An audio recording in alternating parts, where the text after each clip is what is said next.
Hello, everyone, and welcome to another edition of the Media Boat Podcast. It is April the 7th. Yes, April. Believe it or not, we are 4 months into 2021. We are rapidly approaching the middle of the year, if you can believe it. This is episode, I believe, 274. Did I get that right? I just did the website posts, and I thought that was going to make me remember the number we were on, but it didn't. Okay, 274. Okay, cool. I got it. And if you don't know what the Media Boat Podcast is, and you feel like I'm talking like a madman, here's the deal. Media Boat Podcast is a podcast dedicated to talking about movies, television, video games, and music, not necessarily in that order. My name is Matt. With me is Mike. I'm Mike. He's Matt. Media Boat Podcast. Yes, slowly approaching. This is pre-Rex Manning Day. Tomorrow's Rex Manning Day for us and for everybody. For everyone. For everyone. Some of you are not old enough to know what that is. A lot of you probably don't know what that is. Just Google it. Google it. Cult classic. Of a certain cult, apparently, maybe. Yeah, April. Man, everything's kind of in full swing and things are happening in all four quadrants this week. So let's just get into it. Why don't we? And we always start the podcast with the movie section. We always start the movie section with the box office. We actually had a pretty decent box office this week. Thank you to two titans of the silver screen, Godzilla and Kong. This looks like a normal box office. Kind of, at least at that top spot. Everything else drops off a cliff after that. But it looks like a February where you have the one big hit movie come out and everything else is just carryover from January. Which really makes you wonder if Godzilla versus Kong hadn't faced a still residuals effect of a pandemic, how much money it would have made normally. People wanted to see this movie. People wanted to see movie in general. And it made a decent number, $32 million in its debut. It's sitting right now at 48 million domestic after kind of the long weekend because it was released on the 31st as opposed to Friday. Yep. As you know, that's also available on HBO Max. Number two, following right behind it, way down at $3 million, is The Unholy. Number three, Nobody, another 2.9 million to add to its 11 million total. Number four, Raya and the Last Dragon, another $2 million. That's sitting at 32 million domestic. So even now with the first week's residuals for Godzilla versus Kong, Disney's probably not super happy about that comparison. But what are you going to do? And rounding out your top five, Tom and Jerry still sticking around, $1.4 million on with a 39 million domestic total. That is now off of HBO Max, so now it's just in the realm of theaters until its digital release. I would like to say it's not fair to compare Raya to Godzilla vs. Kong. Is it? Is it not?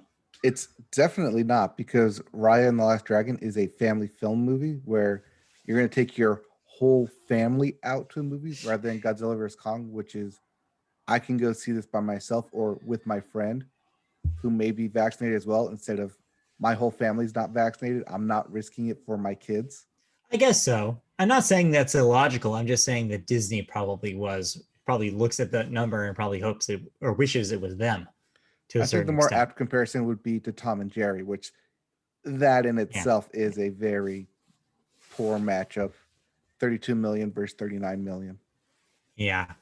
Either way that you look at, even though people are starting to see movies more than before, it's still pretty low numbers. We won't see that uptick until later in the year, depending on how things change. Mm-hmm. That's kind of what Disney's pushing for, since they pushed all their movies out. Yeah.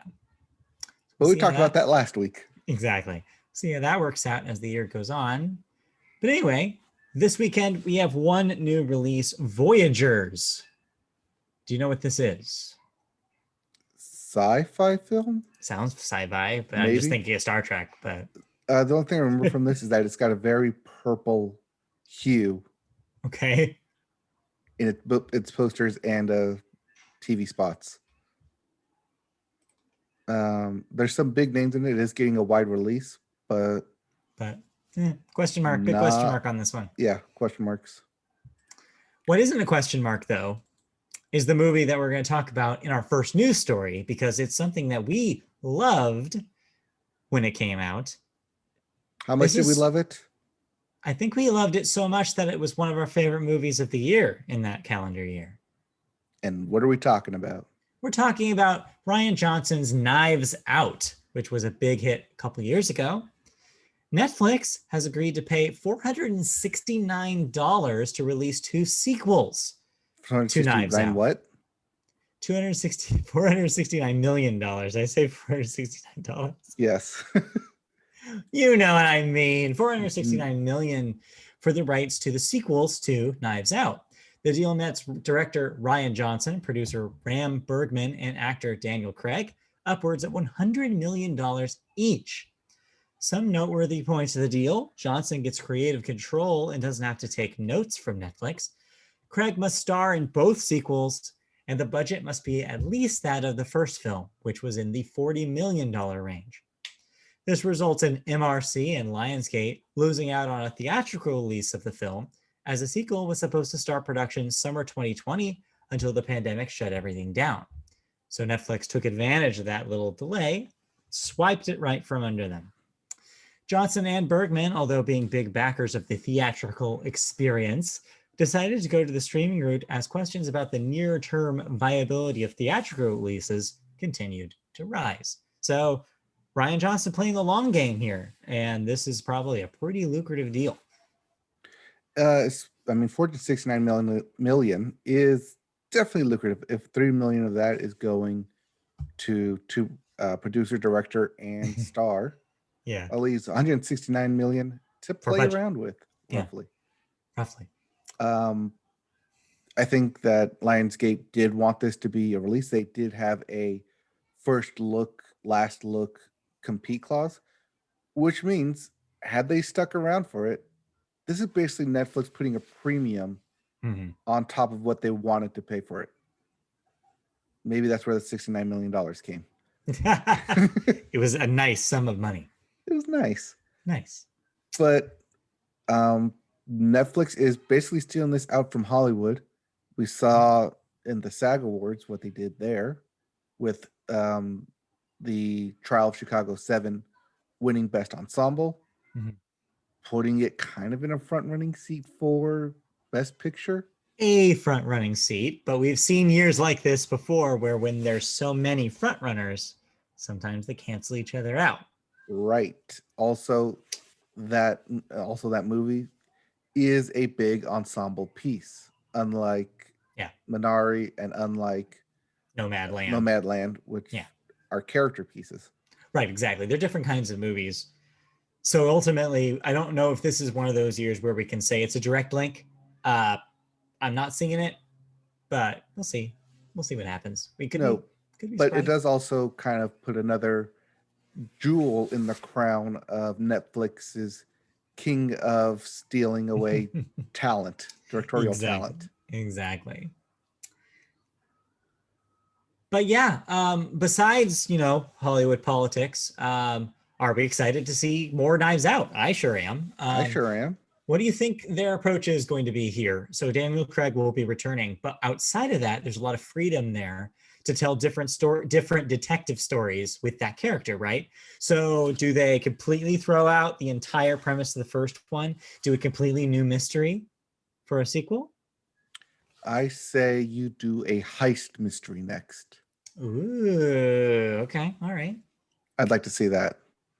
Then again, I like heist movies. Oh, yeah, no. Seeing as this was a murder mystery, you could do heist mystery, and then you can do horror mystery. Oh, yeah. There's so many options. Yeah. Also, what do you call it? Well, not Knives Out 2. Can't do that. Christy keeps telling me that she thinks that a sequel should be called Forks In. So, and then when I told her this news about a third one as well, she was like, "Okay, forks in, and then spoons beside." So, come up with something better than that. The Tuning Fork. And it's a musical It's set heist in like movie. a mystery orchestra, like an orchestra mystery. Yes. That's pretty good. It's called The But Tuning yeah, Fork. I'm excited. And the fact that I don't have to leave my house to go see them, hey, that rocks too. So Hey, that's a bonus. I'm ready. I'm ready for more Knives Out, Ryan. Give them to me. All right. Moving on to our second story here. Knives Out may have a $40 million budget, but Godzilla versus Kong definitely did not. It had a $165 million budget, but thankfully, it's making enough money back that it might not be an issue. Godzilla vs. Kong brought in $71 million in international markets, including a strong $44 million debut in China, bringing its global total right now to $285 million. So that's Not 285 bad, considering. International over the 165 billion budget. Sounds like a hit. Sounds like Except it's got to break even though at 300. I think it'll get million. there. It'll get there. I think it'll get there. That's just a break even though. So safe to say it's with that gonna be a positive. Oh yeah, I believe so. That movie will make money. Mm-hmm. And let that start a whole bunch of bits in the international world this week. International bits. Our next international bit stays in China, as Chinese authorities have declared that every cinema in China must schedule and actively promote at least 2 screenings of propaganda films per week, beginning this week until the end of the year.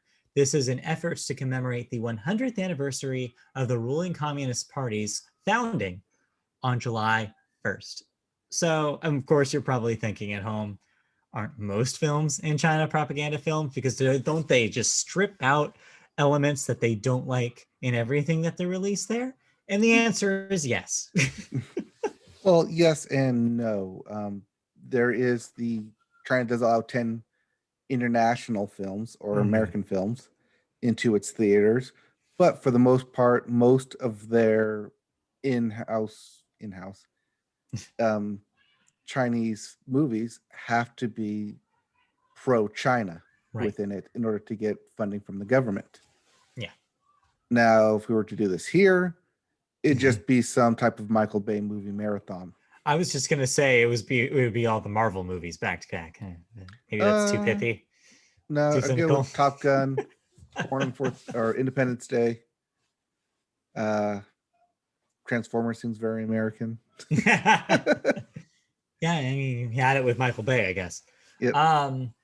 But yeah, this is, it's hard to be too surprised by this because this is just how their party operates over there.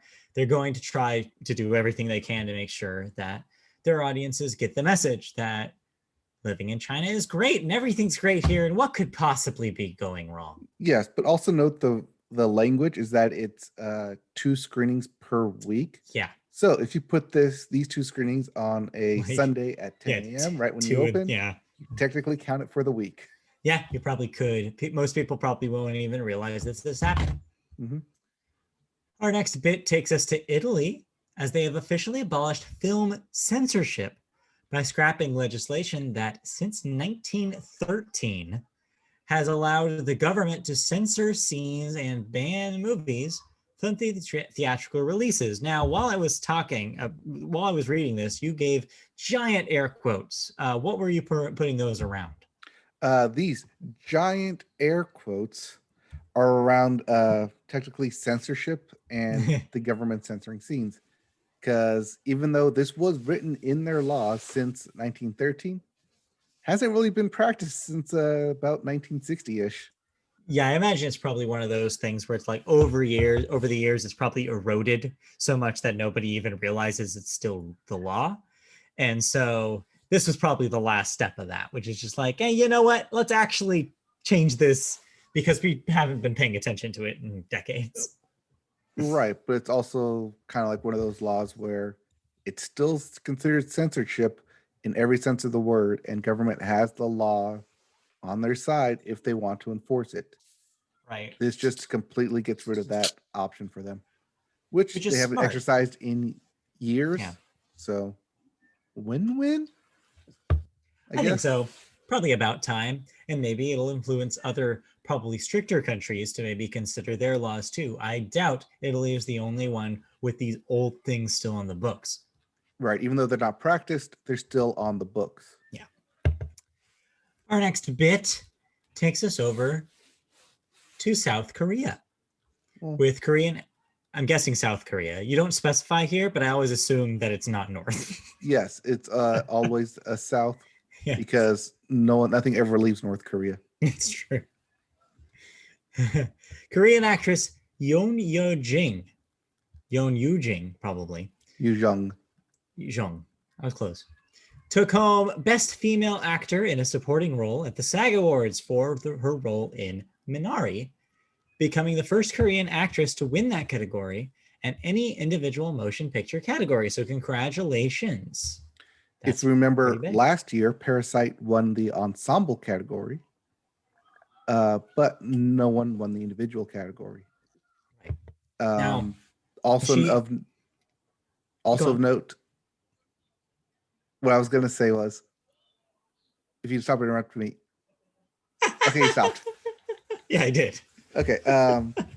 Sandra Oh has won for the individual TV category, but not for any individual motion picture film category. Makes sense. Also why it's of note. Real quick question. What I was going to ask was, is she nominated for the Oscar? Yes. Okay. Also, she's going up against Borat 2 actress. I wouldn't worry about that too much.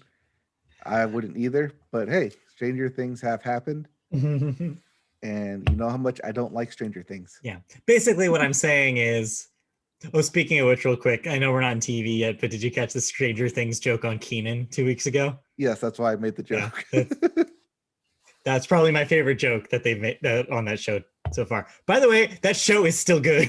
Yes. I feel like it's getting better every week. I'm just amazed with how good that first season is, of that show. My love for Kenan has risen while my love of Young Rock has completely depleted. I literally thought after that last episode that this, or not last night's, but the last week's, I'm like, why am I still watching this? Yes. I had that moment, so I might bail on it. But we're jumping the gun. How dare we talk about television yet? Before that, we have to talk about movie thoughts. Did you see any movies this week? No, but to wrap up the SAG Awards, as I mentioned, Trial of the Chicago 7 won for Best Ensemble. Chadwick Boseman won posthumously for his role in Ma Rainey's Black Bottom. Yep.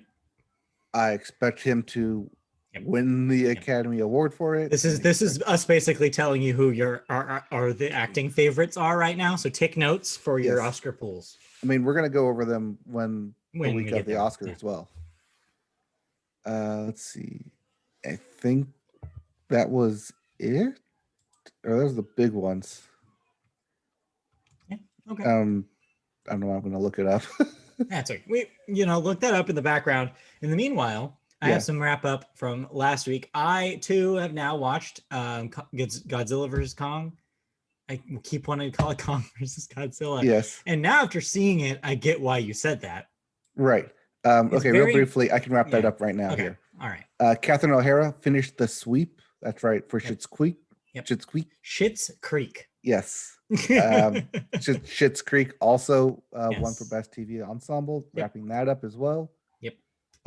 Daniel Kaluuya for Best Supporting Actor. Yep. And Viola Davis did win for Best Actress in Ma Rainey's Black Bottom. Okay, that checks out. Yep. Those are probably what I would have said. Yep. Oh, and media boat favorite Jason Sudeikis for Ted Lasso winning for Best Actor. So expect a lot more of Ted Lasso. I'm so excited to see how that does in Emmy season because they've earned it, man. Yep.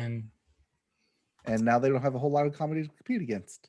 No, not really. No. That was Schitt's Creek. Out of the running. Out of it. Wide open race, everybody. So Kong versus Godzilla. because that's what this movie was. So yeah, I think you underplayed it last week when you were talking about how it's more even-handed. So I went in expecting it to be equally about Kong and Godzilla. Now this is about Kong. This is his story, is his character arc. In fact, where I kind of landed on this movie was maybe less effusive than you were. Well, maybe actually we're about on the same level, because I feel like people have been talking about how great this thing is. I ended up not being super impressed by it. It's not a bad movie, but it's very, very telling when you have so many characters that are all going through all this stuff, and you're supposed to care about what they're going through, and you come out on the other side, and the only thing you're thinking about is, oh, I'm glad Kong is happy now. Oh, Godzilla and him are friends now. Minor spoiler, but yeah, whatever. And like, I came out on the other end, it's like, wow, I only care about the monsters. Mm-hmm. Which, you know, maybe is the point. I'm not really sure. So yeah, I guess last week when I was trying to get out of you whether or not that there was some sort of man versus, like, whether there was some sort of symbology there with man being part of the fight too. After seeing the movie, I realized what you were trying to obfuscate by that conversation. Yes. And so now I realize, oh no, it's not trying to do shit. It's literally, this is a movie that is a roller coaster ride, but a very simple roller coaster that is just rising action until the last 30 minutes. That's what this movie is. You could cut out the fight scene in the last 30 minutes of this film, make it its own short, and that's all you need. Literally, you don't need any of the plot to enjoy that last 30 minutes. For the fight, you don't need very much context. I guess you maybe just let them fight. Yeah, I guess you need maybe like a couple of like bits of plot things just to understand the mechanics of a few things that are happening. But beyond that, you did not need an hour plus of setup. Nope. So I'm kind of split on this movie. I get why people are enjoying it. The fight scenes are spectacular. The special effects, spectacular. If those are the reasons why you want to see this, absolutely go see this. I can't imagine what it looked like in a theater. It looked beautiful on my television. This was big, dumb popcorn flick. Mm-hmm. And if I could go to a movie theater and have a big tub of popcorn and eat it, yeah, I'd be happy with this movie too. That being said, though, I felt kind of empty by the end of it, because I was like, okay, cool. That was a good 30 minutes of something. But like, I felt like the rest of it just wasted my time. I got the same feeling from Pacific Rim 2. Yeah, I heard that. Where the big fights were beautiful and I liked it. It was everything in between and character interaction that kind of fell flat for me. Yeah. So I don't know. It's fun. If you have, I would say I don't think it's a go see it in theaters, of course, especially now. But just general, even if it was a theatrical release in a normal non-pandemic time, I would still probably say that. Maybe don't spend the money. But it's a great movie to put on a streaming service if you have HBO Max and just have on, and if you are interested in this kind of action, because it delivers on those counts. So as long as you're going in expecting what you're getting, you'll be fine. But if you go in being like, what are these people? What's the plot here? Why do I care? You're gonna completely hate it, because every step of the way it's reminding you that it does not care about any of the humans involved. Did you notice the big plot hole that Godzilla provided in order to get Kong to the final fight? There's a lot of that. There's a lot of that in this movie. There's a lot of, you can't think about it too long, because then the whole thing just, it falls through the earth, you can say. Wi-Fi charging. Very convenient. Super convenient. Barely noticeable. I'm glad that our hero remembers every single, as I texted you, remembers everything he's told over the course of the, because if he had forgotten that one line that was said once to him hours ago in the film, who knows what would have happened. Don't forget, there's always a podcast. That's the new. That's the new thing. There's someone's always Yes. got a podcast for everything now Every movie now will have a podcast as a plot point. because it's super convenient. Yeah, podcaster is also. I'm not sure if you got it, but the first act of this thing had major Jurassic Park vibes for me. Having recently rewatched Jurassic Park, I was like, oh my God, guy who works at the company, check. Like doing sneaky stuff, check. Like person obsessed outside of the company, obsessed unites with company guy. I was like, this is feeling like a lot. It's hitting a lot of Jurassic Park beats It's here. a good. I mean, it's if a you're gonna good steal from the best. Absolutely, yeah. No, I mean, Jurassic Park is one of the best action movies of all time for a reason. It works, and I maybe wish that the rest of the movie, at least when it had to do with humans, was closer to Jurassic Park, because I like the characters in Jurassic Park. I can't tell you a damn thing about the characters in this movie. I don't even know who that lead guy is. I don't know what his name is. Brian Tyree. That guy? No, he was in Atlanta. No, not. I mean, not Paperboy. That's a good point, because he should be the lead of this film, right? But no, they want you to believe it's. I was talking about the white dude. Oh, yeah, exactly. Discount Sarsgaard. Mr. Forgettable guy. Like, he ostensibly he's the star, right? I guess maybe, or is the woman the star, or is Millie Bobby Brown the star? I don't know. Who can say? Well, I mean, because it starts off with Rebecca Hall and the kid, and then Act 2 completely like nullifies them. Well, no, because the kid has to be there throughout the movie because she is a walking plot device. Yeah, she has a purpose. If you lose the kid, you lose the ability to do a thing that you need to do to keep the plot going. So, yeah, also, I don't know. It did the thing that I hate now that you've seen it, where it literally drags the protagonist everywhere. Yes, they have to. They have to literally drag him everywhere. Anyway, it sounds. I have to say, it sounds like we're shitting on it, but it's not bad. It's not a bad action movie. It's a decent action movie. It's definitely better than, like, say, those Michael Bay Transformers movies. Yes. It's not incomprehensible. It makes sense when you get to the fight scenes, and the fight scenes are coherent to make sense. It's just the path to get there is tedious, I guess, is what I would say. And so that's why I'm not super recommendee about it. But it's an all right time. Yeah. I mean, like I said, it's a popcorn flick. It's put it on because it's big and dumb. Expect this to be played on FX and TV, Sci-Fi Weekend, Movie Monster Weekend somewhere. You know what this is? This is a movie that you have on in the background during a party. That's what this movie is. Where every once in a while, when they start fighting, then everybody will like look to the TV and be like, "Oh yeah, Kong, get his ass!" And then they'll go back to the party. And then once it's over, it's like, anyways, what I was saying was. Yeah, exactly. Once you see Kong's, all right, who wants beer now? He's knocked out. Beer. We're good. Getting chips. Yep. Exactly. That is exactly how I imagine. Oh God, I can't wait to have when people are allowed to have parties again. When we can have parties again. Yes, when we can have parties again. Pizza, beer, Godzilla versus Kong. All right. That's my poster. Pizza, beer, Godzilla versus Kong. All right. Let's move on because we have a lot more to talk about. Let's move on to television, and we always start television with the Sports Corner. And if you see the skies parting above you, that's because there was one shining moment. Oh, one shining moment. Did you watch me now? So I was not watching this because I was watching the Angels game. Yes, but I told you when one shining moment would appear.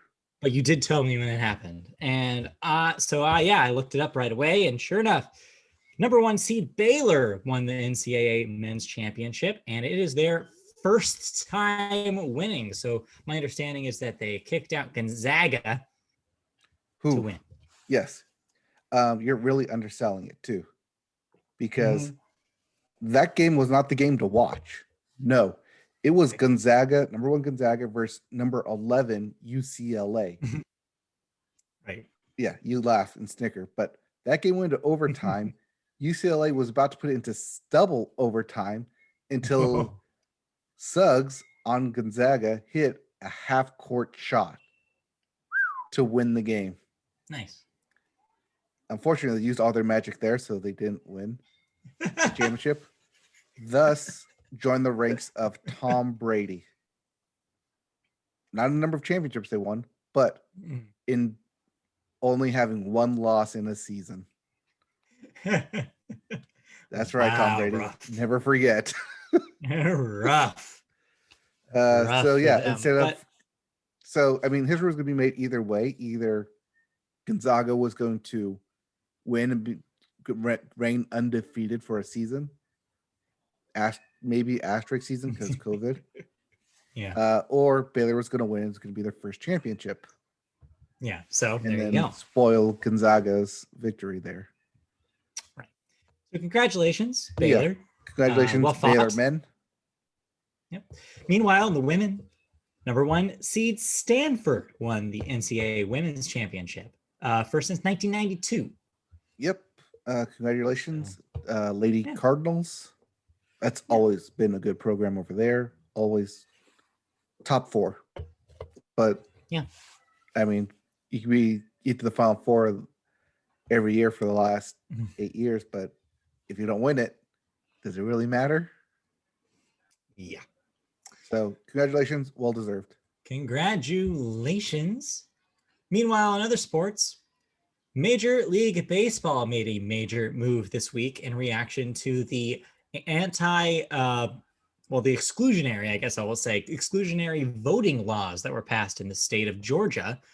And they moved the All-Star game right out of there in response. It cost them $150 million in Atlanta tourism. And they're moving the game to Colorado to, hang out with that cat that's hanging out on the field over there. You see that cat? Oh, that was awesome. The Maine Coon cat. Yeah, it's a fluffy. I just want to like that. Yes. Anyway. This does mean that for the home run derby, expect long balls for the home run derby. Yes. Because Colorado is high altitude. Yes. And yeah, balls go flying out of that stadium. I was just reading about that last night. I kind of went into a baseball Wikipedia hole last night. I was just reading about stadiums. Yeah. You know I'm doing that when I'm older, right? You go into all of them? All of them. RV in the summer. Yeah, that would be nice. Yep. 30 stadiums in 30 days. You do it. I'll do it. Anyway, so yeah, I think a lot of people were kind of surprised by this, seeing as unlike the NBA, Major League Baseball is not super seen as a very progressive organization that would make this kind of call. So it's nice to see them making such a big statement. Of course, people in Atlanta are not happy about this, but hey, what do you expect? Which people? The senators who made this happen? Yeah, they'll probably have no statement to say about it. Yeah, obviously, we don't need to tell you that people are angry outside about it, apparently. My window is open because it's a very nice day today, so I apologize for the noise. Voting laws that were enacted. Right.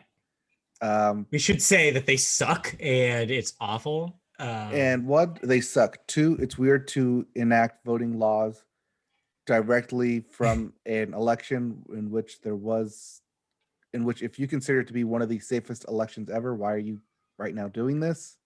Yeah. Very contradictory. No, also taking a lot of power out of people's hands and putting it into a Republican-led state legislature. This is just, this is part and parcel of a larger conservative agenda of making it harder for people to vote because, as was proven in Georgia last year, is the more people that vote, the more likely they're voting for progressive causes, the more likely they vote Democrat. And that party obviously does not want to see it. So they're going to try to do these in probably all sorts of different states now that this one passed. This is not the end. It's going to get worse.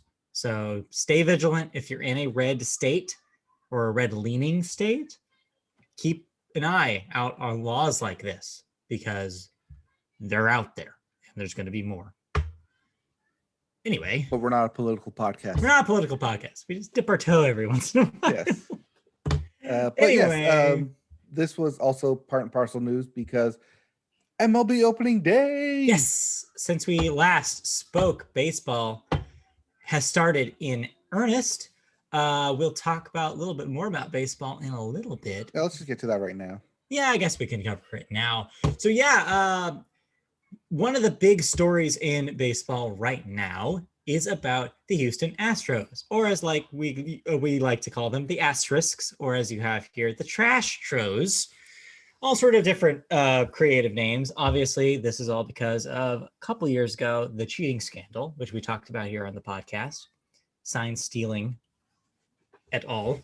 Mm-hmm. And we're already seeing the feedback from fans now that fans are back in the stands for these games. Yes, if you remember, this came out in December of 2019 and was basically rolled right into 2020, the beginning of 2020, where suspensions were handed out to managers who were involved. Nothing was involved with the players. The players did not get suspended. The players did not get fined. The players did not have their championship removed from them. Right. I think the biggest thing that came out of it was Alex Cora, who had moved on to the Red Sox, was let go of as manager.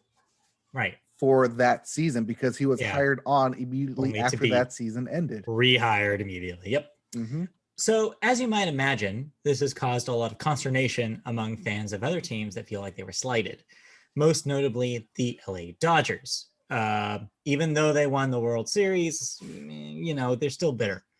You can't blame them. So, our local team here, the Angels, some Dodgers fans and some Angels fans, I think there were unity among the two fan bases, gathered in the Big A this week to show their distaste for the Astros as they had a 2-game series against the Angels in the last couple days.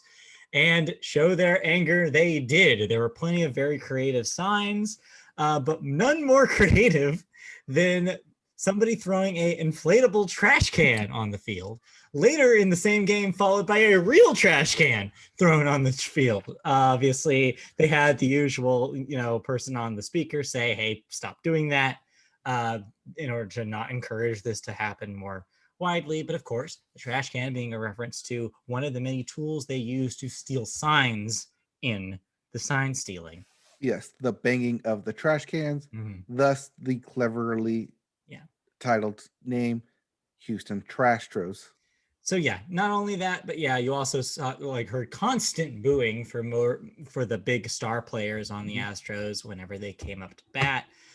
Yeah, I mean, this is not going to stop anytime soon. Every stop in their tour, I'm sure as the season goes on, they're going to encounter angry fans. This is not unique just to Southern California, even though the Dodgers have a unique beef. It's going to continue, I'm sure. Yes, it'll definitely continue with interdivisional play. Not only did this happen against the Angels, it also happened against the Oakland Athletics. Right, in their first series. So this will continue for sure with interdivisional play. They do play the Dodgers twice, once in Houston and once in LA. Later out in the year. So we'll see how that forward goes. To those. If any players decide to get beamed from pitchers, or any balls get loosed, or if trash cans get thrown on the field yet again, I expect high security for those games. Oh yeah. I'm sure But Dodger Stadium is going to be locked 2020, because there were no fans allowed. This didn't happen. This never happened, and the players kind of got away through it for a year, kind of unscathed. But the fans don't forget is the thing that they weren't anticipating, and they're still mad. Oh, yeah. I mean, I was supposed to go to that home opening game. I was supposed to go too, and so I was looking at this stuff happening. I was like, man, I could have been there. Alternate universe version of last year. I would have been front row seat for this thing practically. But that being said, I did get day one calendar. So I have all this set up Ooh, already. nice. Cool. Yes. Anyway, Yes. And lastly, in really personal baseball news. yeah. Personal because it really only affects us as Angels fans. But the curse of the buttery is gone. Okay, so yeah, Ty Buttrey, one of our lacking pitchers, I guess you could say. Yeah, he is no longer with the team. Not only is he no longer with the team, he took the Andrew Luck route and retired Yes, at the retired age from of baseball. 28. The story that went alongside that is very telling too. Basically, he's just talking about how he doesn't think the game is fun anymore. Yeah, that will happen when you're 8 and 11 over the course of 6 years. On the flip side of that, I do want to, the last bit in Major League Baseball talk I want to talk about actually is kind of a big story, even if it is about our local team. So trust me here, this is not me indulging again with another Angel specific story, but Shohei Ohtani is making waves as kind of throughout the league right now because he's back to pitching this season. And not only is he back, but he's got a stellar start. Yeah, he got the start on Sunday in the first inning alone. Granted, one inning is 6 outs, both top and bottom. In that one inning, not only did he throw a 100-mile-per-hour fastball, he also hit a home run exit velocity of 115 miles an hour. So yeah, needless to say, this caught on and became a headline throughout baseball. And yeah, so it's looking pretty good for Mr. Ohtani this year. So I mean, it was until the 6th inning when that asshole ran into him. But the good news is that minor collision does not affect him. He's not hurt. He came right back and hit another good game just a day later. So yes, unlike San Diego Padres player Tatis, who, if you saw this, fell on the ground after a big swing, non-contact injury, but he swung so powerful, he tore his arm out. You don't want to do that. Dislocated his arm, I think, was the official diagnosis after it was done, but I saw some people saying asking if there was an MLB The Show curse. I'm like, I don't know. Maybe there is now. We'll get to MLB The Show later. We'll get to that later. But before we do, let's move off from baseball, even though I could talk about it for the rest of this section. Instead, let's talk you're a baseball fan now. Yeah, you got me. You know what? This, like I said, this podcast was a long con. Well, it worked, at least for one sport so far, because I'm in it. I'm in it now. I have watched every single game. You're in it. Every single game of every team, just specifically of one team, but still, I did not see this coming for me at this point. Thankfully, there's no game today, so I'm not constantly looking over. That may change future Wednesdays, but yeah, we'll see how it goes. Anyway, let's move on to other sports because we're still not done with the sports corner, believe it or not. Yeah, that's just baseball. Meanwhile, in professional football, so many NFL trades that we have. We only can cover a few of them. Well, top 3 picks of the draft are shaping up to be quarterback picks. Yep. And the most recent year where all first-round quarterback picks were on the same team is 2020. So this is following news that Sam Darnold got traded off of the Jets to Carolina. This also means that in 2019, quarterback Dwayne Haskins on the Washington football team, he was previously traded earlier to the Pittsburgh Steelers, Pirates, baseball. Pittsburgh Steelers, which means that 2020, literally last year's draft, is the only draft with the first round quarterback still on their same team. Everyone else has been, at least one player has been traded or moved. With the Sam Darnold trade with the Jets, they traded away their pick there as well. Right. In a multi-team trade to Houston, and then ultimately San Francisco has landed there. This leads up to the third point here. that the Atlanta Falcons, with the 4th overall pick, have decided that they're going to open up the ability for someone else to get their quarterback there. I'm confused. Unfortunately, that's where it ends. Yeah. Because at the number 5th pick is last year's number 1 pick, the Cincinnati Bengals, who got the number 1 guy there. Got it. Sounds like a mess is what I would say. Total mess. This is why we don't cover it on a weekly basis. Yeah, because it's too much to dwell on. But of course, the big headline though in football this week is not a good one. Deshaun Watson is in trouble after multiple women have come out against him for sexual assault, resulting in his Nike endorsement being suspended and just his whole, thing being a little muddied now. If I read correctly, if this was the correct headline, 16 women have come out at this point. Is that where we're at right now? I think that's where we're at. Yikes. That's a big yikes. What the hell were you doing? Is kind of my reaction. Not great. Nope. Definitely not great, especially since he's looking for a trade out of Houston right now. I would say Houston's probably looking to get him out as fast as possible at this point. He's going to have a hard time, I think, finding a home after this. He may have to take a backup position.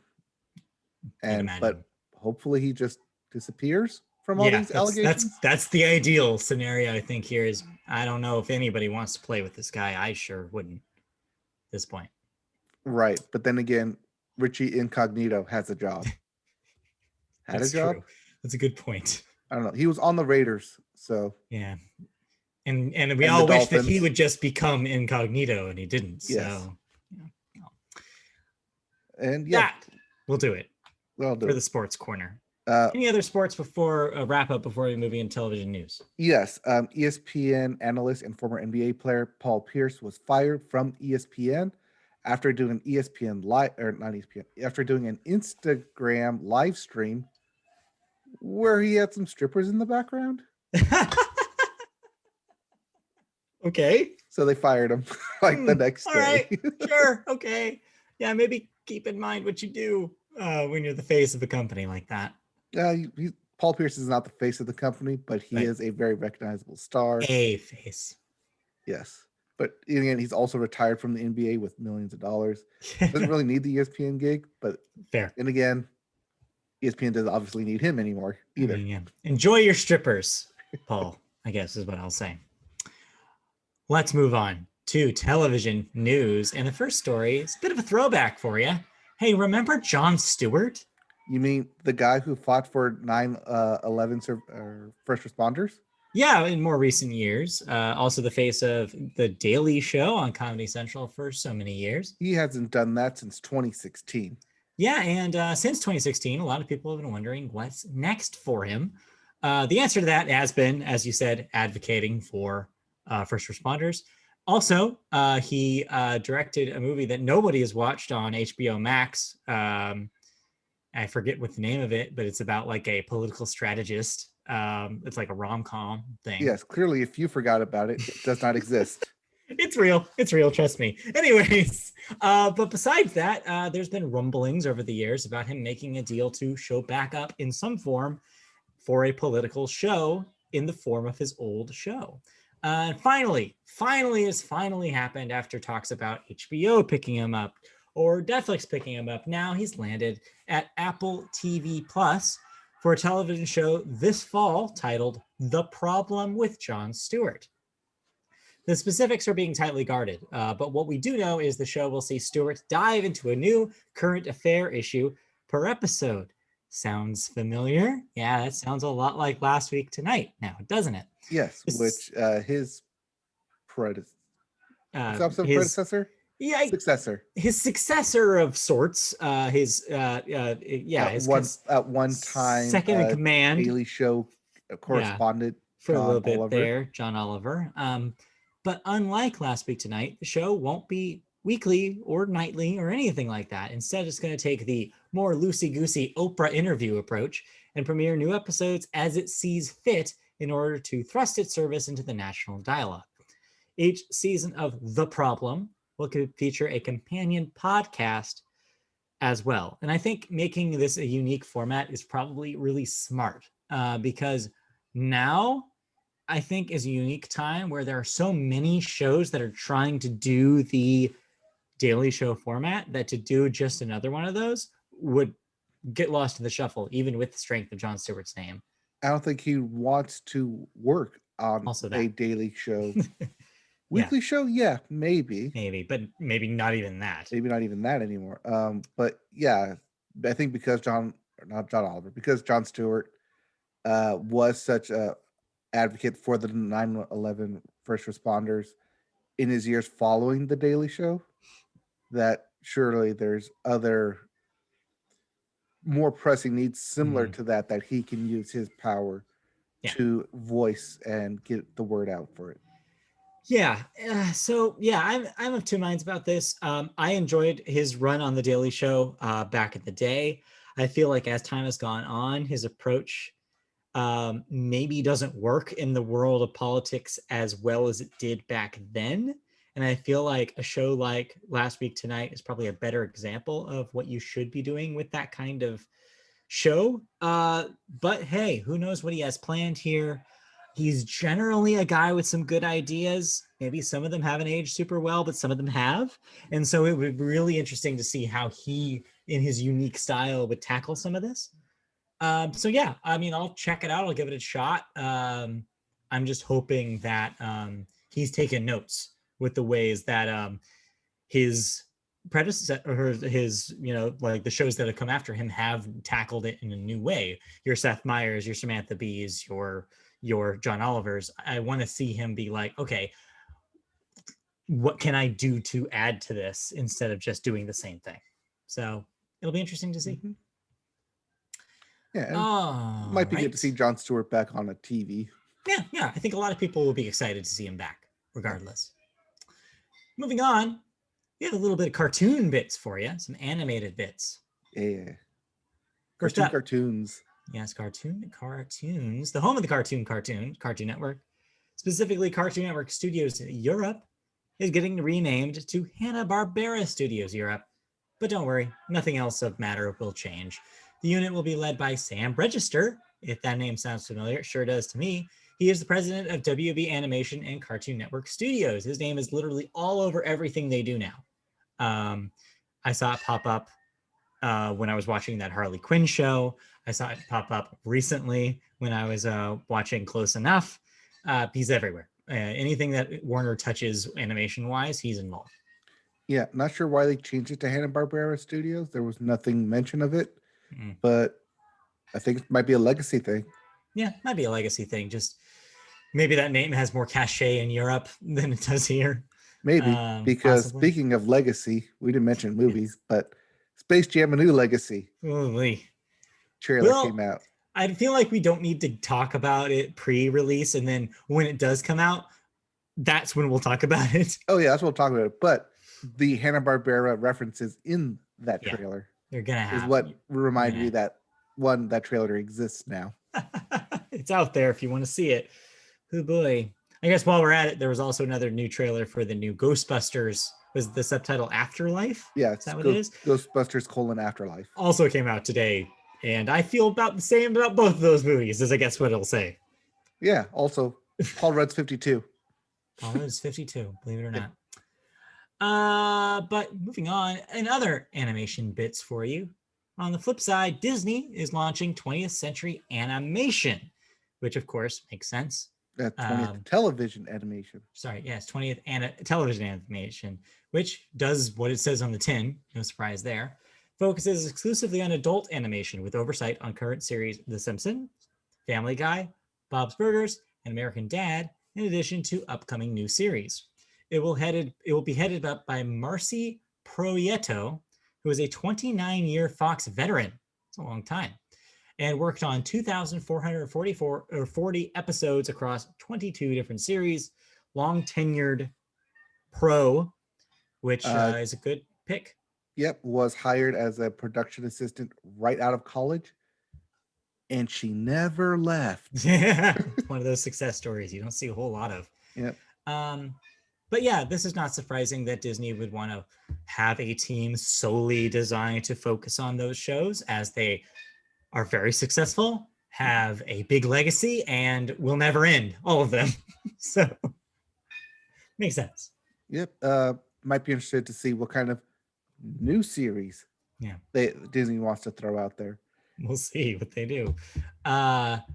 Meanwhile, human cartoon character Guy Fieri has signed a new 3-year deal with Food Network. So if you're worried that Guy was going to go anywhere, don't worry. Don't you fret. He's still going to be around. Yeah, he's been around for, get this, I might age you a bit, 20 years now on Food Network channel. Yeah. Blows your mind a little bit.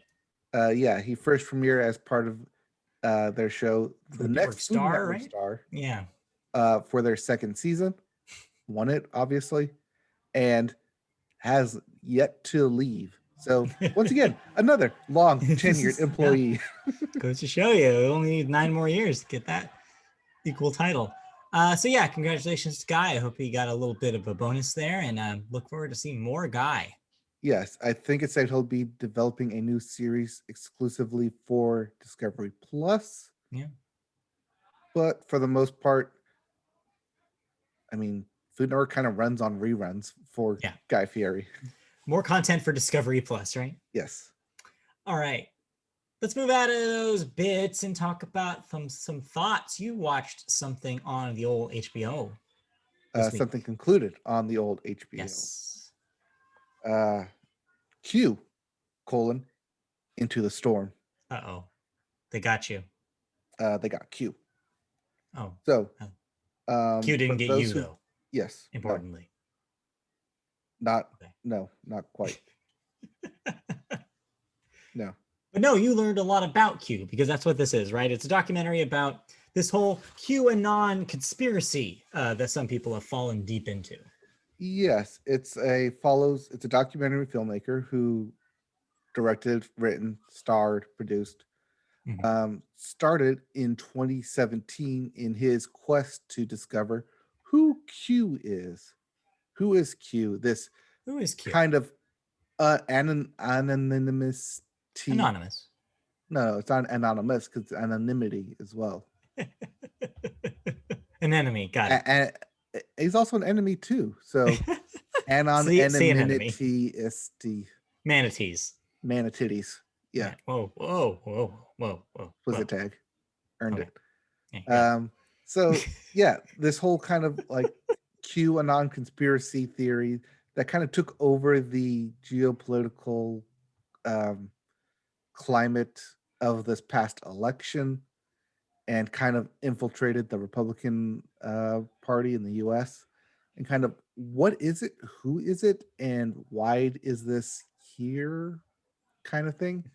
Basically, what the documentary starts out on a quest of discovering who Q is, morphs into these Q tubers and Q believers and Q researchers, and kind of putting everything has meaning into it, which for those in the religious sphere falls perfectly in line with that kind of thinking too, where everything has meaning. And so it's one man's quest to figure out who Q is, and he goes into 4chan and 8chan and 8kun and basically dives himself down the rabbit hole. I didn't even know what that last one was. Oh, when 8chan got it wasn't during the documentary, but when 8chan got kicked off its servers, 8kun was the oh no, where they went, yeah, instead of Parler. Before Parler was a thing. And when I say went, I mean went. Yes. Because even in 4chan, they kicked everyone off there for hate speech. And so it did kind of delve at parts into online speech and free speech, and what is free speech, and is free speech really free, and is there such thing as free speech when free speech crosses hate speech and free thinking ideas. It did get interesting. At the same time, it got went right into conspiracy theories and trying to figure out who Q is and who this person leading it is. And I think it does eventually nail who this person is. At least it does a really good job of setting it up. Yeah. Do I believe it? Possibly, but then again, I didn't really follow it in the first place. So Yeah. I mean, I only followed up until like last year when I started seeing it pop up everywhere in politics, Right. Right. which It I was a think big is part where of the. a lot of people kind of glommed onto Yeah. it. And then especially in a pandemic situation where you're trying to do research on trying to do your own research instead of listening to the experts because Mhm. it's literally their job and you're trying to outdo 20 years worth of experience in 2 hours. Good luck.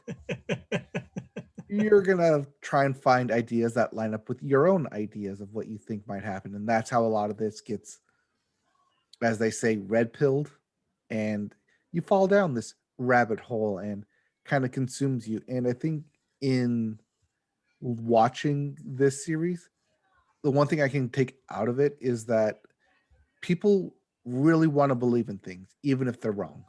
Yeah. Yeah. Even if they're wrong, even if everyone tells them they're wrong, that people, and not just saying that only Q people, but just people in general, want to believe it not only in something bigger than themselves, but also want to be a part of something bigger than themselves. And that's where a lot of conspiracy theories kind of begin in Mhm. not just questioning your thinking, but trying to be a part of a bigger echelon than what you are. Because if you look around your world and say, is this it? This can't possibly be it. Mhm. Then you're going to want to seek more. And in seeking more, Yeah. you can kind of seek into what you want to see, things where there might not be any meaning there. And yeah, it's Yeah. kind of a fascinating look. I expect to see this in documentary award season come around for Emmys, Mhm. not necessarily for Oscars because it's on No, TV. because it's not a One But Piece thing. it's definitely a good think piece.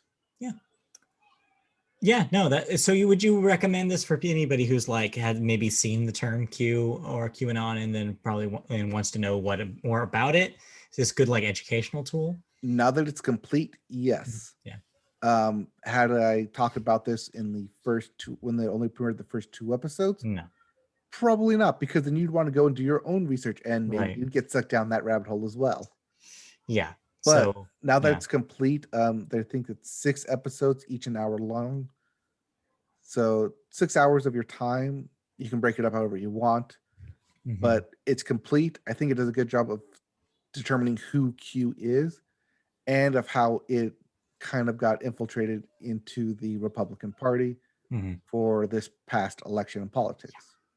Well, I mean, you combine, people's innate need, like you said, to be part of something bigger with a nationwide pandemic where they're trapped and they need to feel like they are outside of their homes, and probably just adds fuel to that fire, right? To a certain extent. Yes. So it's not super surprising that it got to its peak of popularity recently. Right. And it's also kind of that sense of wanting to control things and trying to understand things when Yeah. sometimes you just don't understand it. You just can't. Right. Or you're not in no position to understand things. But well, it's it's a very interesting look into that kind of mindset in society. And like I said, it does kind of provide a definitive proof of who Q is at the end. You just have to get through all 6 episodes to get there. If you just watch the last episode, you'll be totally confused and wondering why this person. Yeah. But it does a good job setting it up over the 6 hours. Cool. So that's Q Into the Storm, and that's on HBO. But if you have HBO Max, that's also available there. So Yes. Cool beans. All right, let's move on. Anything else? I did not, just the usuals. Nothing new this week. So all right. I did. I'm not. It's not written down here, but I did watch the first episode of Pooch Perfect. Okay. All right. And it's exactly what you think it is. Yeah. It's Face Off, Lego Masters, reality reality competition style where they do a first look for the first 2 hours, and then there's the main look for determine who's best in show. Except it's dogs. Except it's all Key. dogs and dog That's groomers. key here. And Yes, key. dog grooming. Yes, and Rebel, Wilson is there hosting it. Yep. But yeah, what do you think just it like is? every reality competition out there, there's the quick heat, first look, main, like, and then the second main event, bigger competition. Right. Immunity first, big show stopping second. Very typical type of competition. If you like dogs, there's lots of puppies out there. Lots of dogs for you. Lots of puppos and doggos and puppers. They're so cute. But yeah, I don't have a dog, so that's why I watched it. Yeah. Makes sense. Yep. Okay, well, I didn't watch anything else, so let's move on, why don't we, into cancellations and renewals. What am I no longer watching? I'll tell you what you're no longer watching and some things you still will be possibly watching. First up, Netflix has renewed Pacific Rim, The Black. Speaking of Pacific Rim, for a second season. That's the animated version of Pacific Rim. Okay, I didn't even know this existed until just now. It exists. Meanwhile, speaking of animation, the Fox has made a couple of calls for their animated slate. Bless the Hearts, canceled after 2 seasons. Oh no, Maya Rudolph. Oh no. I think that was her show. Maybe.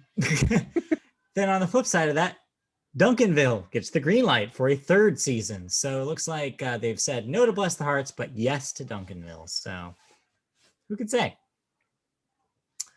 Disney Plus has canceled The Right Stuff after 1 season. So producers have said they want to shop around for a 2nd season. But Disney is not interested. Disney's not interested. I don't see a reason for it to keep going on. No. I mean, it did the thing where it's here's the first person in space. Cool. I mean, I guess you could follow the space program up until Neil Armstrong on the moon, but that could only get you 3 seasons at most, I think. Yeah, not a whole lot you can do there. Speaking of not a whole lot you could do, Bravo thinks that there's still legs on the retooled current version of Project Runway as it's getting a 19th season. So they'll keep chugging along with the current incarnation of that show. Anyway. Pass. No Tim Gunn, no deal is what I say. Yes, give me that Heidi Klum making the cut. Right. If there's nobody saying make it work and nobody's saying Auf Wiedersehen, that's not Project Runway. Now to talk about deaths, we have a few here. Biff Mcguire, age 94, actor, is in Alfred Hitchcock Presents, The Thomas Crown Affair, Serpico. So a lot of work back in the 60s and 70s for Biff Mcguire. 94, that's a long career. Ralph Schuckett, age 73, a musician, part of Utopia, and a composer of several animated films, including Pokemon, the first movie. Oh, beloved film. Yeah. I mean, the score, maybe not the most beloved part of that movie, for sure. Yes. Maybe not. Maybe not.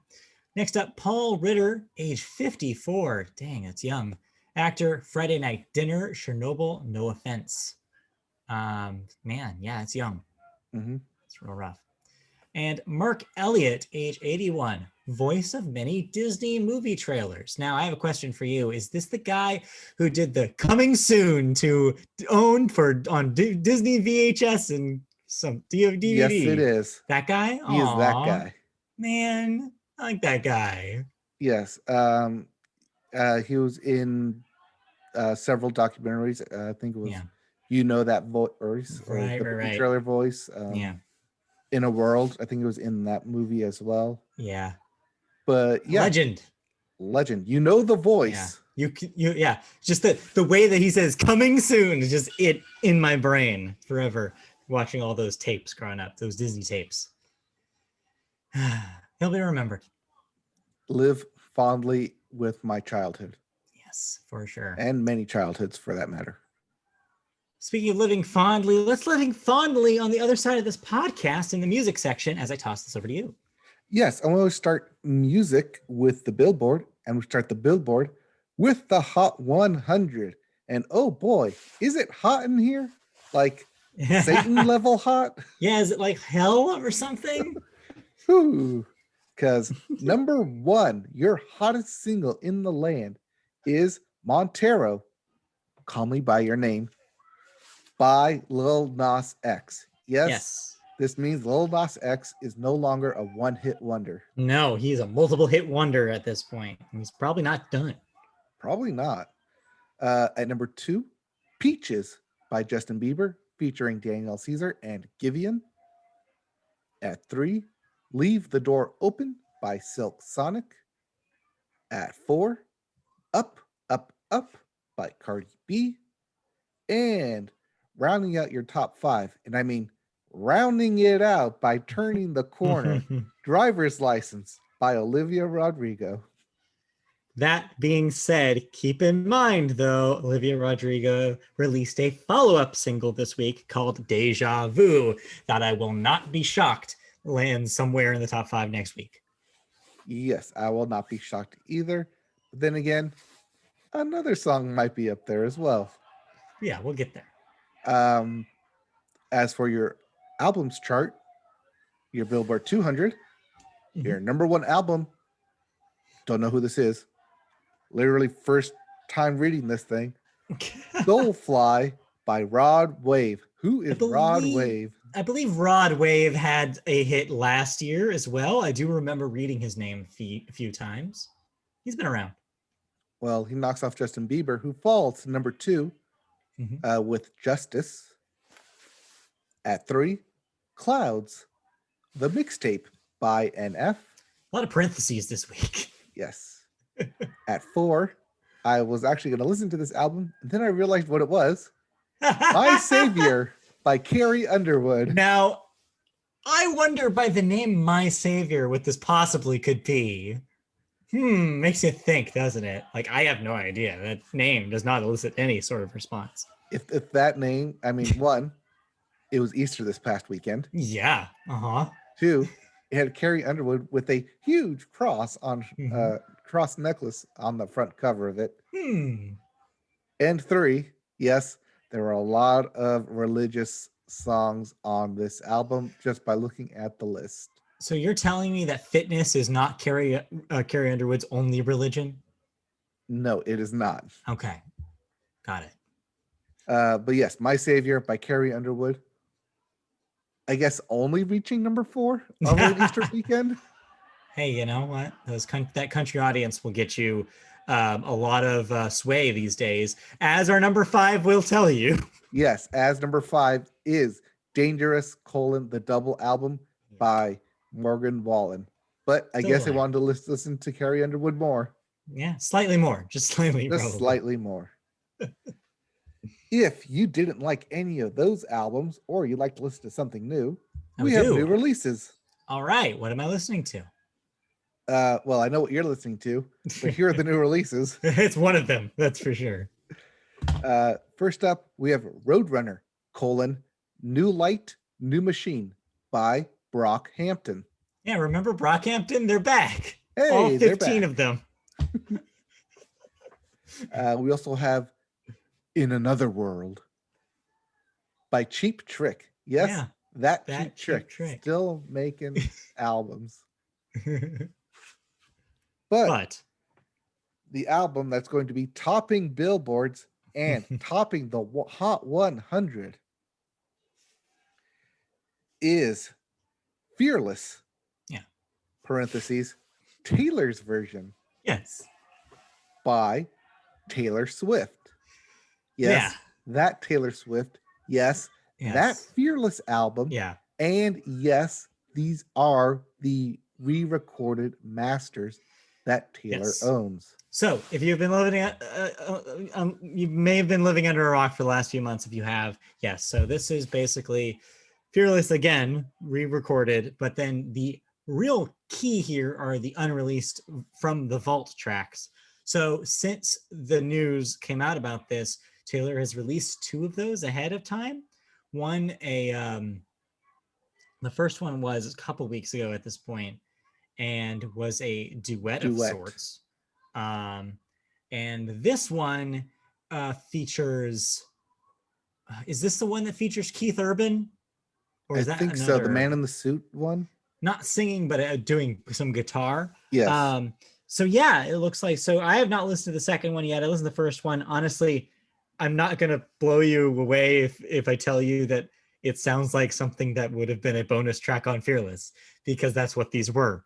So yeah, if you're expecting to be like, oh my God, a new Taylor Swift song, this is not exactly what you're going to get here. You're probably going to get a lot of really solid Taylor songs from that 2008, 2009 era of her songwriting. So go in expecting that. So this isn't going to be a world-shattering release, but it's going to do well for her, I'm sure. Like you said, it's probably going to be top of your charts next week. Love Story was already released, right? Or the Love Story Taylor's version was already released, and so you can compare the new version to the old version. Yes. And see which version you like.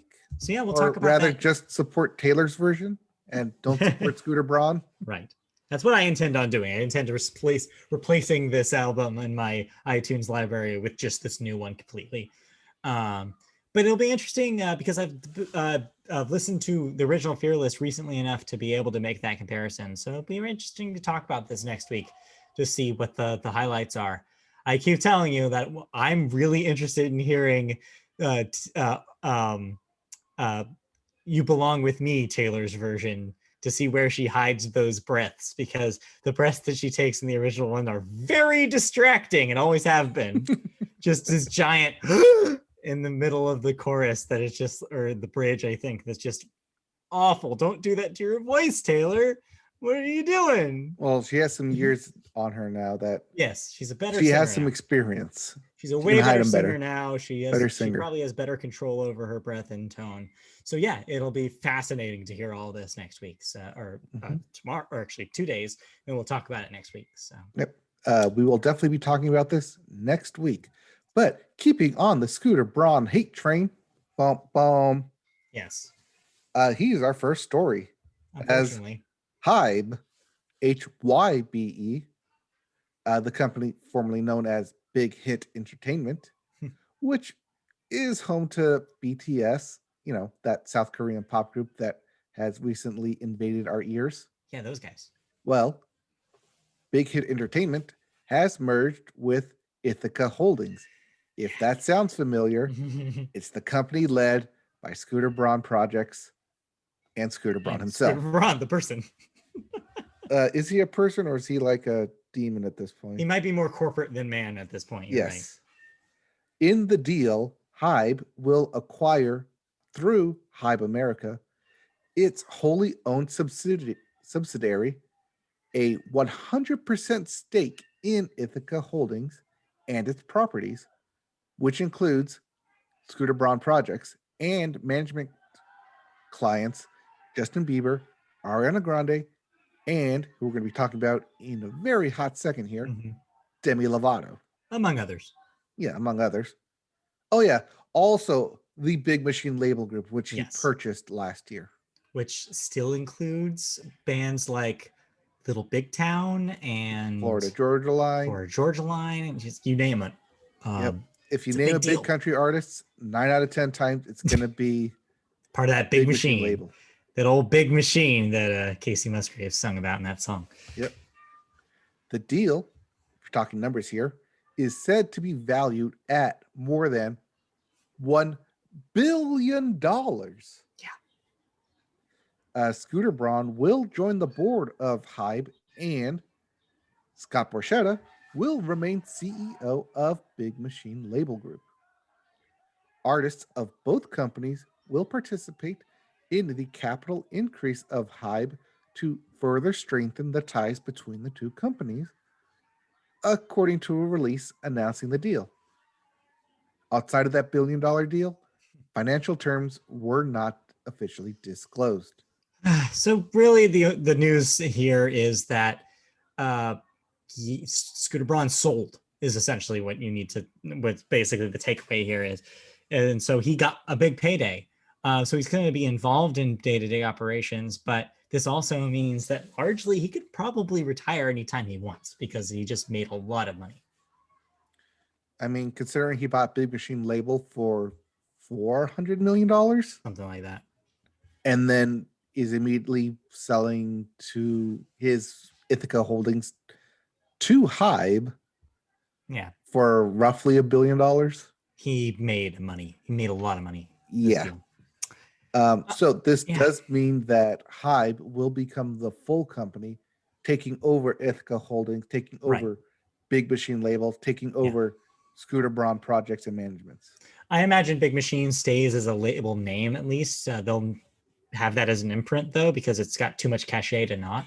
Yes. But beyond that though, you probably don't see Scooter Braun's name on any shit anymore. I think he's probably tapped out at least for things that are named after him. So yeah. I mean, especially since that name is kind of sullied at this point. I don't think it is though. Maybe it is for Swifties, but beyond that though, I mean, what we've seen in the last year is what we've seen is that the hits are still the hits. Pop music is still pop music. Most people don't know those three names right there. Justin Bieber, he's in the Billboard right now. Ariana Grande was just at the Grammys, and Demi Lovato will be on the chart next week. Most people don't know, and most people don't care is the thing. And so I don't think it matters. I think Scooter just looked at this as an opportunity to make some more money, because that's apparently his deal, is that he's just constantly seeking more cash. Oh, the dragon. Yes. Yes, exactly. Yes. So some dragon seeking cash for his hoarding ways. It is what it is. There's not a whole lot, actually going to probably happen here as a result of this. Besides consolidation, but yeah, it just sucks. Just sucks to see that guy get away with the shit. I mean, let's see here. 20 years ago, he was picking up Justin Bieber off of YouTube, I think. Yeah, just about. Ish. 15 years ago. 15 years ago. 15 years ago. 15 years ago. Yeah. Yeah, a lot has changed since then. Mm-hmm. Thanks. Where will you be in 15 years from now? Who can say? Doing this podcast, maybe. Hopefully. Celebrating 20 years in the Media Boat Podcast. Yeah, that would be 20 years. That's ridiculous. Anyways, God. And we'll still have like 2 listeners. Hey, sometimes it's just for you. Sometimes it's just for you, yeah. Anyways, our second story is kind of a somber one. As rapper DMX remains in a coma at New York hospital, which he suffered on last Wednesday after suffering a heart attack last week. That's the key. Yes. His manager, Steve Rinkfine, told NBC News. Rifkind said the 50-year-old rapper's condition remains unchanged and that doctors are scheduled to perform tests to determine the level of his brain function. The results from these tests could be critical in determining DMX's health outcome. Quote, DMX is currently on life support and in a coma. There are multiple people with inaccurate information about his well-being, and it is not helpful and productive. Tomorrow being today, right? Thursday. The tests are supposed to be today. Okay. So he will undergo further tests on his brain function, and his family will determine what's best from him there. Rifkind confirmed to Variety earlier that DMX's condition had remained unchanged. Yeah. So yes, DMX did suffer a massive heart attack that did land him in a coma into the hospital. Unlike what TMZ quickly reported on, that he suffered an overdose and was rushed to the hospital. I mean, it's not medical related, essentially. We don't know. We don't know the actual answer to that question. We do not know what the heart attack was caused by. It could have been caused by an overdose, but we're not sure. What we do know, though, is that he is still in critical condition. It's not gotten better. And yeah, it's looking real bleak for DMX. Yeah, so if you see DMX trending on Twitter or social media, maybe why we will have official news. Yeah, we'll see.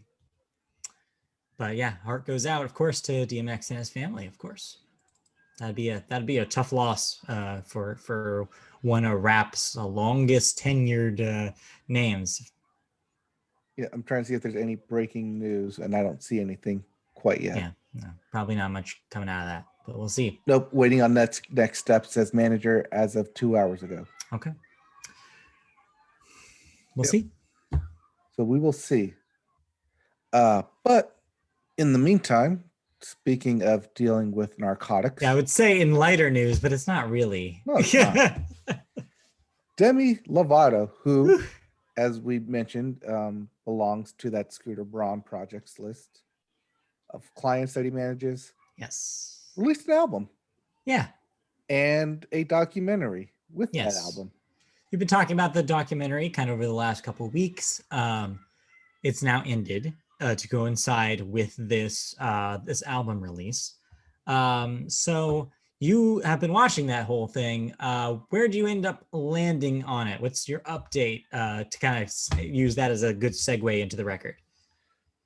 So this documentary is available on YouTube, part of a YouTube Originals, free of charge on Demi Lovato's YouTube account.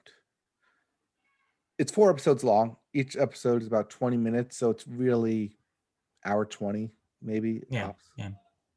Yeah. The first 3 episodes did not change my mind at all about her. And you know my stance on Demi Lovato. If you're a longtime listener of this podcast, TL, DL, not a big fan. Sure. I feel like she's had a lot of chances and she's thrown them away plenty of times, which kind of gives me the disdain of why do we keep giving her chances when clearly she just keeps throwing them away.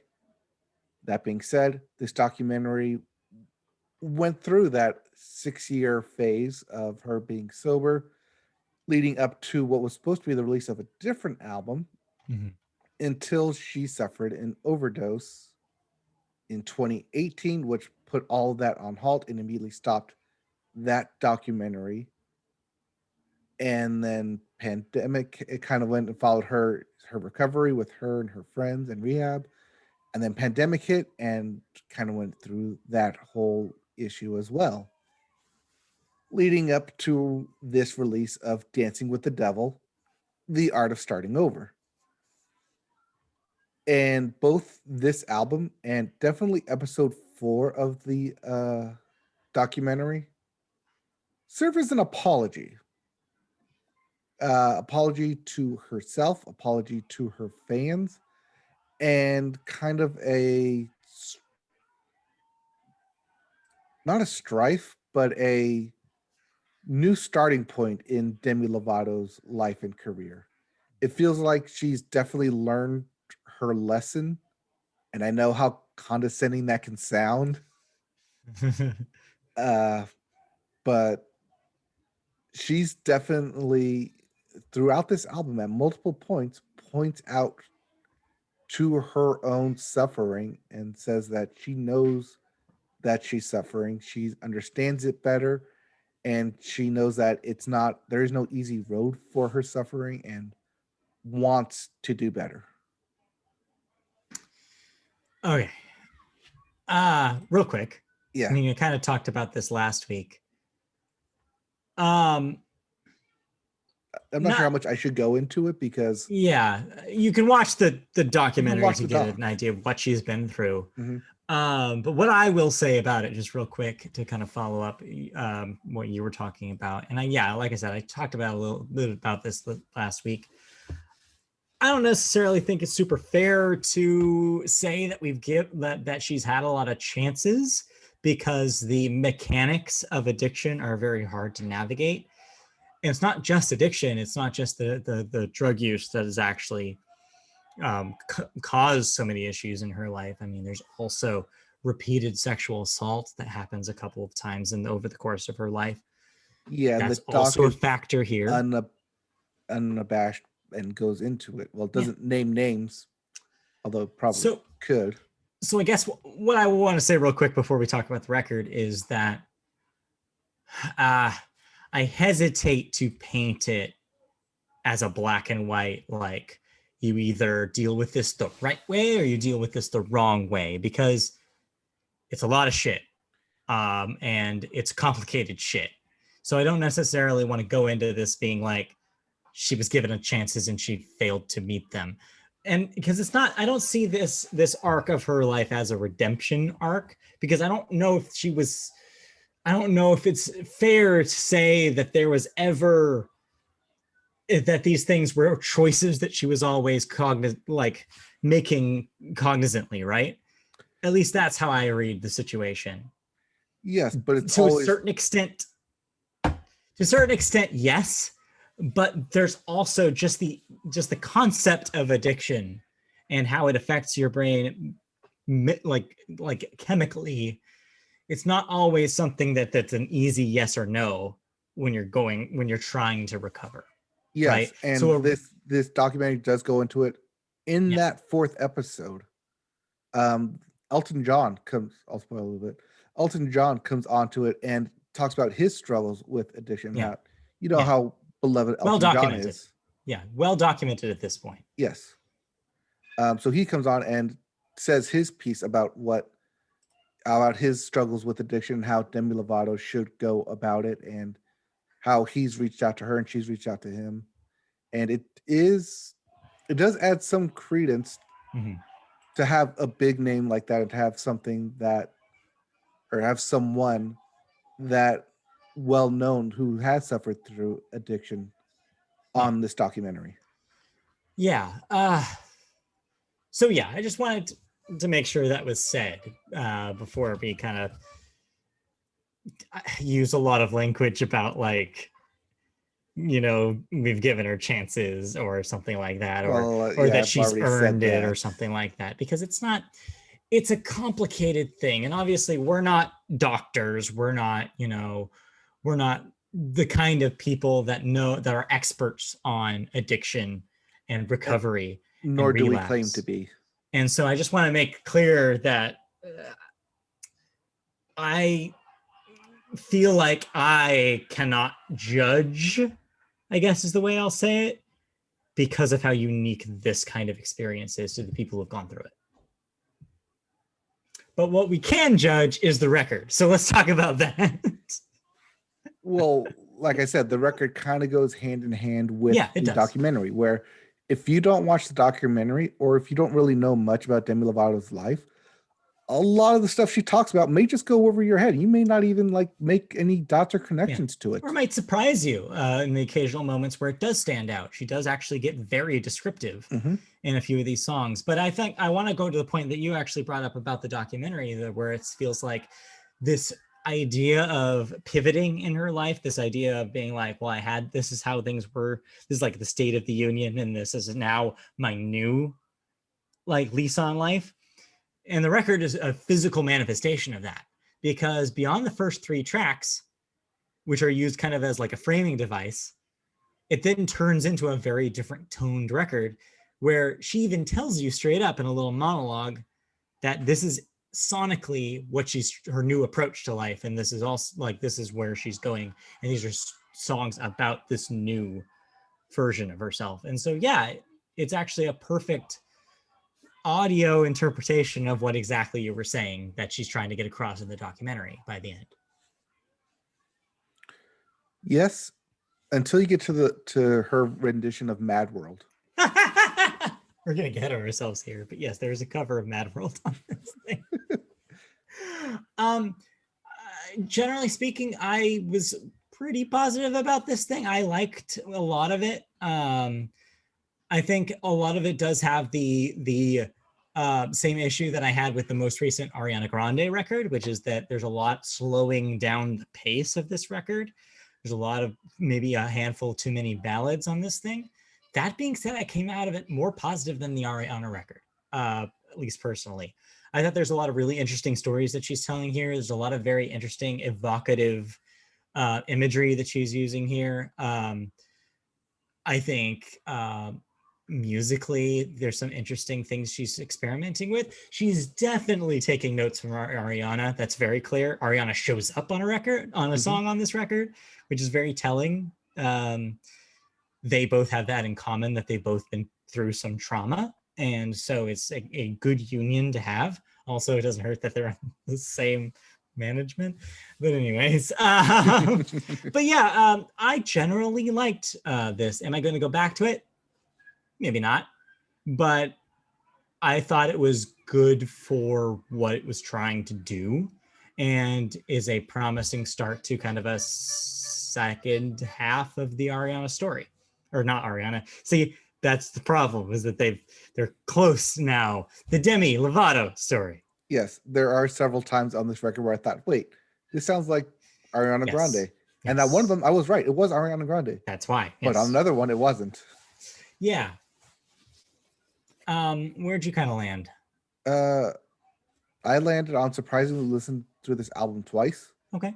When I was done with it, I was like, oh, let me just fire it up again, because the first time through, I did get a lot of that imagery because I did watch the documentary, and it does go into a lot of it, and I can see where the life experiences she is pulling from. Is this something I want little girls listening to? Maybe not. Yeah. It is very explicit at times. It does get very deep and personal at times, which, as we've seen, doesn't quite play out in necessarily a pop record or a radio play. But it is a very personal album for Demi Lovato, and I think that comes through in a lot of the songs on this record. Mm-hmm. It does feel like a very personal album, which I'll bring it back up again. When she started singing "Mad World," it did I understood why it's there. It is a very powerful song. At the same time, I thought it could be used as a sampling and not necessarily just a straight cover. That's fair. It is very close to already existing covers of that song, so I could see. There's a lot of covers of Mad World out there. It definitely seems unnecessary, is I guess what you're right. But it also reminds you of kind of the mindset she was in at the time she was putting this record together, right? Where it's like a song like that is going to resonate with you when you're in that dark kind of zone. It's a reason why that song has never resonated with me, because I'm always like, well, I guess I've never been that depressed. Well, it's like The Sound of Silence can hit differently depending on who's listening to it. Depending on where you're at. And Hallelujah can hit differently from Coma. But that being said, though, I see where you're coming from with it, where it's like, it seems like having a cover in such a deeply personal record does seem like a weird move. But if it's a song that she's very, she feels very strongly about, I guess I get it. Yeah. I did come away more positive on this record than previous Demi Lovato stuff. Okay. Like I said, like I alluded to in the box office, in the Billboard, I expect this thing to be on the top 5 next week. Yeah, very well could be. But if you're going to listen to this album, I highly suggest watching that documentary first and then listening to it. The documentary is quick. There's 4 episodes, each about 20-25 minutes in length. Mm-hmm. You can get through it in an afternoon, and then the album itself is only an hour long. Yeah. I like how we have to say only an hour long, even though hour's a long album. Yeah, it's still a long album. Yeah. All right. But I think that's one of the positives, though, is that all the songs definitely work together and definitely flow together. So it's a good album. Yeah, it's a good thematic piece. Yes. It does what she wanted it to do. So there you go. And you can, if it does what you want it to do, that's all you can ask for. It's really all you can ask for. Yep. All right. Let's move on. All right. Let's wrap up here real quickly with some video games. Yeah. And you got some thoughts on video games. Just a thought, I think. Okay. But first up, we have some new releases, including Cozy Grove for the PS4, Xbox One, Switch, and PC. The Legend of Heroes, Trails of Cold Steel 4 for the Switch. Those things just don't stop coming out ever. I heard if you haven't played the first three, it's okay. You can jump in right at four and No, immediately start playing it. I've heard the exact opposite of that. I hear that those games have an impenetrable stories that you have to like play 3 different variants of the Legends of Heroes games to understand anything that's happening. So you are wrong. That's the Anyway, joke. that's the joke. And lastly, Poison Control for the PS4 and the Switch. Sure. Slow release week. Nothing Slow big. release.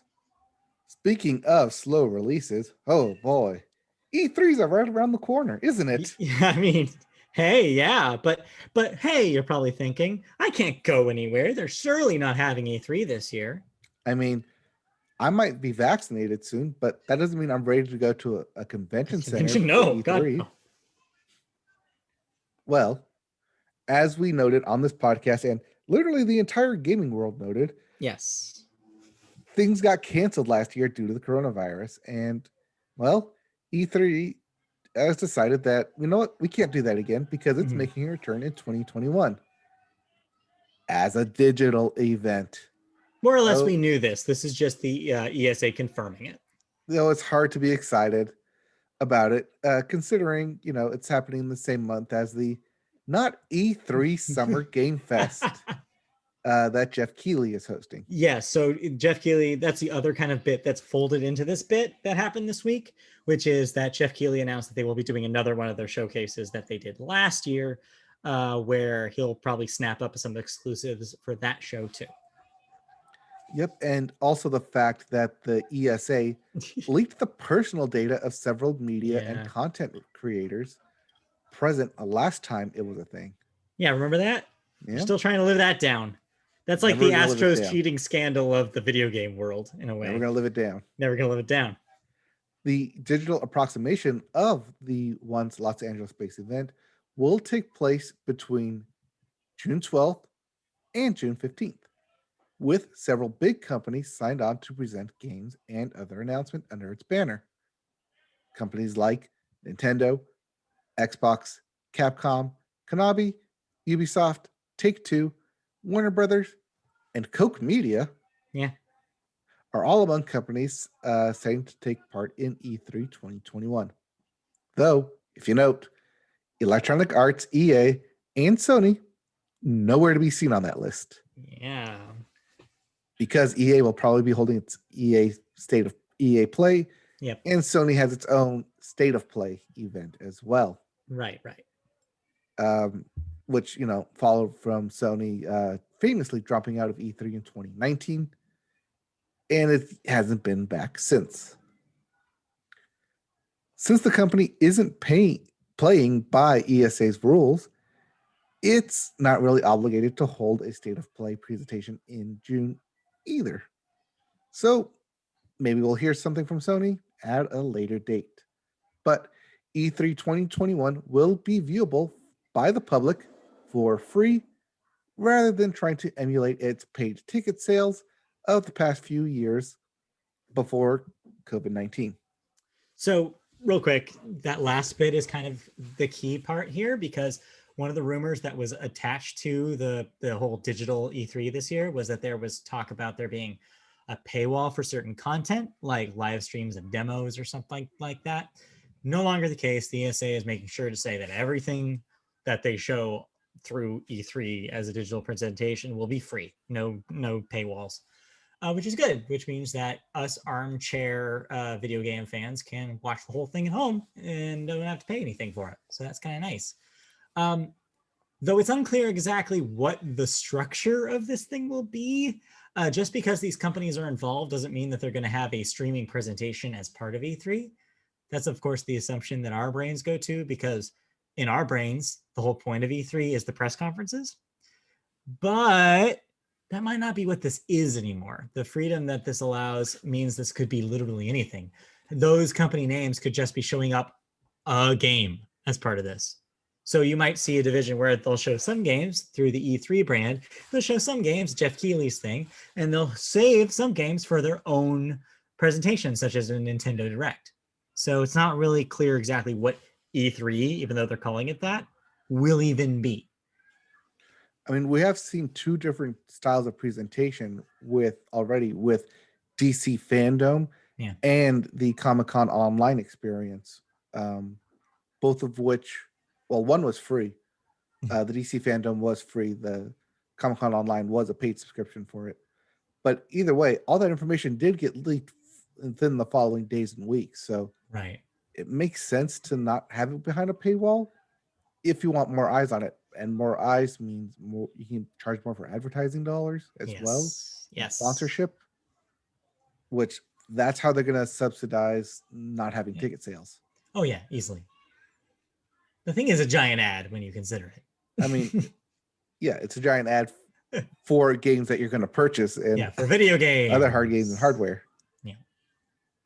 So yeah, I mean, it's what we expected it to be, but it's still unclear about exactly what it will be comprised of, and we might not know until the week of. So yeah, keep an eye, at least one eye open, as they say. Most likely the month prior, as we'll know, as the big companies, Xbox, Nintendo, and Sony will state their plans. Tell everyone what they're going to plan to do when their press conferences are. Yeah, you're right. I don't think we'll have Sony surprising us with a 1 week notice anymore.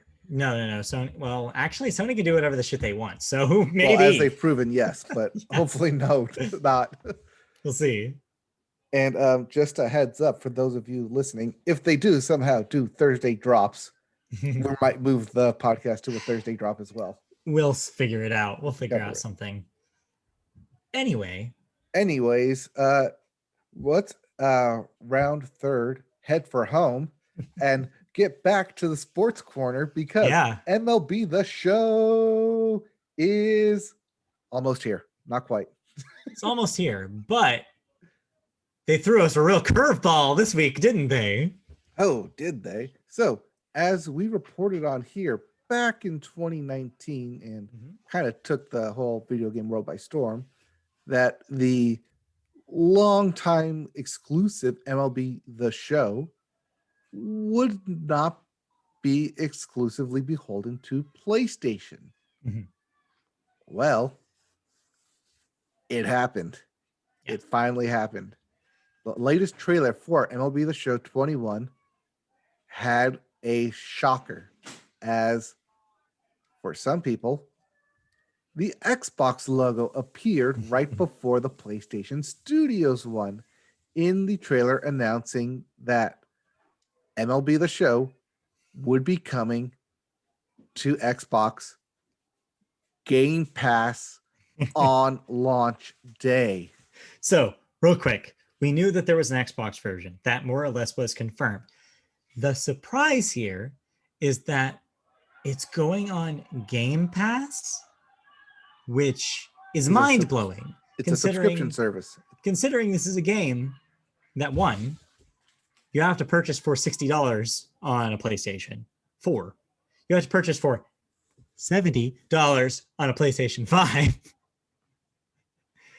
And the $70 version is the only one you can play on a next-gen system. But the Game Pass version, that's free with your subscription. And it's both generations of hardware. That's a big deal. It is definitely a big deal. PlayStation developed the game. It's coming to Xbox subscription service. But I wonder how long that timed exclusive is for, though, on that service. Yeah, it makes you wonder what kind of deal was made. So, speaking of deal, the thing that's not in this story that kind of happened after the story broke, our outlet reached out to Sony to see what had happened there, if it was if they had made the deal with Microsoft themselves. And they said no, that apparently it was a Major League Baseball decision. Ooh. That they apparently made the deal because they are the publisher for all intents and purposes of the Xbox version of this game.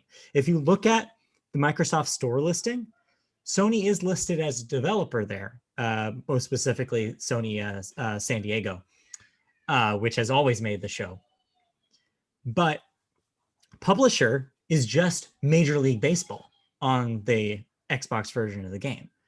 So the publisher would be making distribution deals. So it makes sense that the league went to Microsoft and made this deal and PlayStation probably was surprised by it too. I mean, if MLB comes to Xbox, and Xbox is like, this is how we're going to one up PlayStation with their own thing. Yes, we're going to do it. Even if it costs them money, it's going to get people, I mean, it's going to get me to highly consider Game Pass.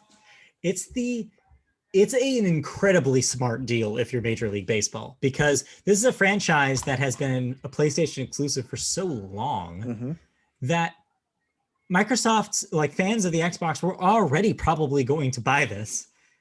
And so you're guaranteeing a certain amount of people will play this on the Xbox kind of no matter what. And that's a lot of eyes on your game. There's a lot of new customers that you're going to get for future versions of the show, regardless of platform. Now, Xbox itself can publicly promote that it hosts all 4 major US sports on one console. That's the other thing. Subscription.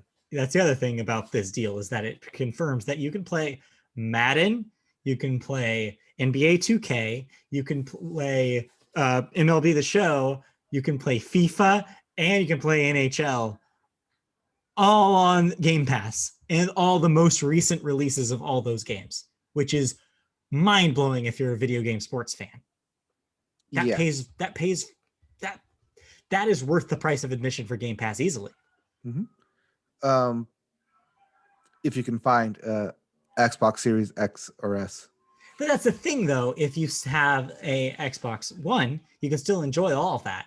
It's just that you're going to get the last-gen versions of the game. But honestly, that's fine for a lot of people who can't get their hands on the new consoles because they're just going to be really hard to find for the rest of this year anyway. So it's a good deal pretty much no matter what Xbox you own at this point. Yep, you just have to get the Game Pass subscription for it. Yes. So yeah, I mean, at this point, we can't tell you more like about how good Game Pass is. And I'm a big Sony guy, and yeah, this is like blowing everything out of the water that Sony has right now. The one caveat I will say about this deal, the only downside if you're on the Xbox is that if you want an early access to the game on the 16th, that is exclusively for the I want to say it's paid, only the most expensive version of the game, which I believe this year is the Jackie Robinson version. Okay. Of MLB The Show 21. That is the only one that gets you the access on the 16th. So the Game Pass version and all other versions won't work until the 20th. Oh no, I have to wait 4 days. I know, but hey, that's quite a 420 for all of you. You get to blaze it and then play some baseball. So yeah, we'll obviously be playing this. Now I have no excuse. In fact, It's really funny. Days before this was announced, I had already pretty much decided that I was in on the Xbox version this year because I wasn't going to get a next-gen system this year. So I was like, well, I as well get it on the system that we play. And so I was going to pay the $60 to buy this. And when they announced this, I was like, well, shit. Now I don't even need to spend that $60. This is why you don't pre-order shit. Why you don't pre-order. Although what I understand is that those pre-orders were easily canceled on an Xbox, so you didn't have to worry about it too much. But yeah, it's great. So I'm going to be there day one on the 20th, and we'll have lots of feedback for you because we'll be playing it. Yep. I mean, our episode's on 421, so you'll have a whole day to play it. Perfect. We'll have a lot of experience. That's in 2 weeks, though. So, in the meantime, since you do have Game Pass, I heard you played a game. Yeah.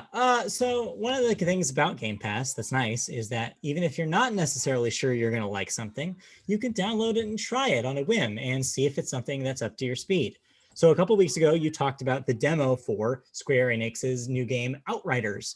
And you I had a quite positive take on it. You had a good time with the demo. And your pitch on it was it's like a loot shooter, kind of like a Borderlands, but in the third person kind of cover-based gameplay of a Gears of War per se. And I've heard that pitch multiple times. And more or less, that's what this game is. So I've put in at this point, I want to say almost 3 hours. I got a handful of missions beyond the part of the demo for sure at this point. Kind of got in the meat of the game where I'm doing side missions, and I have my class abilities. I'm a tech romancer because I like long distance shit. And yeah, it is definitely what people said it was. It is a loot shooter with some light live game stuff in it. Like there is a hub that you use to go to different mission locations. There is loot that you're getting constantly, new guns to and armor sets to upgrade your character with. There's a world leveling up system that's not too dissimilar to stuff that's been in the Diablo games in the past and other similar RPGs, where you'll be unlocking these like difficulty tiers essentially that keep going up, which you can always move down if the game gets too hard. It's kind of a nice thing. It's class-based, as I kind of mentioned. There's multiple classes you can choose from with different abilities. And it's also co-op. So ideally, it's a 4-player game that you can have everybody kind of intermingling their skills together for best effects. On paper, this should be something that I enjoy. The problem is when you're actually playing it. So it's kind of interesting setup. It's kind of interesting world. I think that the premise of kind of Earth died, we found another planet, that planet's bunk too, but now we're stuck here and there's been a war. Your character goes into cryo sleep, wakes up, all shit's broken loose, and you have to deal with it essentially. But hey, you were in this lightning storm, so you got special powers, so you're better than everybody else. But there's other people, ne'er-do-wells out there that also have powers that are going to be your mini bosses.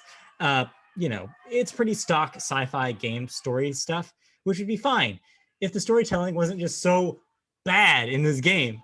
The voice acting, terrible. Dialogue, terrible. So that, and you get a lot of dialogue at the beginning of this game in the tutorial section. So immediately right at the bat, before I even actually played the game, I was like, ooh, the production values on this thing are lacking, which makes me wonder if there was some sort of COVID-related reason that maybe they couldn't record in the way that they would have in an ideal scenario, because it just sounds awkward. All the deliveries are really, really rough. Then I actually played it, and yeah, the elements are all there, but the actual practice of the cover-based shooting is nowhere near as smooth as it is in a Gears of War. In fact, the analog I actually felt that it was closer to was Ubisoft's The Division. Enemies have similar health bars to The Division. The shooting feels like that kind of lighter, kind of not as heavy shooting. Even the skills gave me kind of a military shooter vibe, especially the Techromancer, because you have basically the equivalent of a frag grenade, the equivalent of a turret, and the equivalent of like a barrage, like a missile barrage that shoots ahead of you.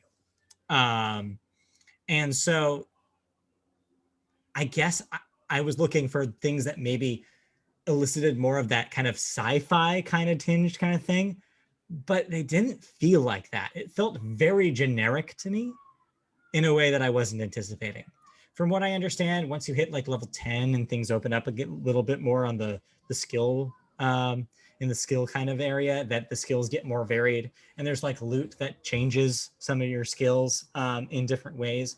That all sounds interesting, but the feel of going from cover to cover and shooting just moment to moment for me felt sloppy. I wanted there to be a 60 frames option for this. This is a very 30 frames, like very old, like creaky looking game. And I was hoping playing it on Xbox Series X, or not Series X, One X, that there was going to be some sort of 60 frames mode that I could maybe tone down the graphic quality just to get those frames where I wanted them. There is not. No graphic settings in Outriders on the One X. So it felt old and bad and shaky in a way that I haven't felt in a game in a while. I guess I've been spoiled by playing shit on the PC. Also, to note, I was hoping this was on PC Game Pass. It is not. That's why I had to play it on the Xbox One. I wonder if the MLB will be available on PC or if it's just Xbox. No, there is no PC version actually of the show 21 announced, in fact. So that is going to be Xbox exclusive as well. So yeah, I wonder, which made me think the whole time is I bet this plays a lot better on the PC or on a new, next gen system, because yeah, even the Xbox One X version of this thing does not run well.